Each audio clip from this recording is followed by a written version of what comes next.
एक घने जंगल में एक छोटा सा बंदर रहता था। उसका नाम चिंटू था। चिंटू बचपन से ही बहुत चंचल और खुशमिजाज था। वो पेड़ से पेड़ कूदता, अपने दोस्तों के साथ खेलता और हर किसी के चेहरे पर मुस्कान ला देता। लेकिन एक दिन अचानक सब बदल गया। चिंटू की माँ बीमार पड़ गई। वो बहुत कमजोर हो गई थी और अब उसके लिए पेड़ों पर चढ़ना या खाना ढूंढना आसान नहीं रहा। चिंटू अभी छोटा था, लेकिन उसने अपनी मासूम उम्र में ही माँ की देखभाल करने का निश्चय कर लिया।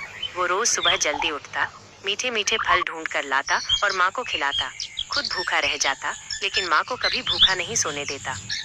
जंगल के बाकी जानवर चिंटू की मासूमियत देखकर दंग रह जाते।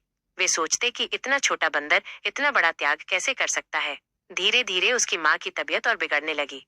एक रात जब पूरा जंगल सो रहा था, चिंटू अपनी माँ के पास बैठा था। माँ ने कांपते हाथों से उसके सिर पर हाथ रखा और कहा, तू मेरे लिए सबसे बड़ा सहारा है बेटा। लेकिन कुछ ही पल बाद उसकी सांसें थम गई। चिंटू रोता रहा। बहुत देर तक अपनी माँ को गले लगाए बैठा रहा। उस रात उसने जाना कि प्यार और जिम्मेदारी कितनी गहरी होती है। माँ चली गई, लेकिन चिंटू ने ठान लिया कि वो दूसरों की मदद करेगा जैसे उसने माँ की थी। धीरे धीरे चिंटू जंगल का सबसे दयालु बंदर कहलाने लगा। सब उसे प्यार और सम्मान देने लगे। उसकी कहानी पूरे जंगल में फैल गई कि एक छोटे से बंदर ने माँ के लिए अपना बचपन कुर्बान कर दिया।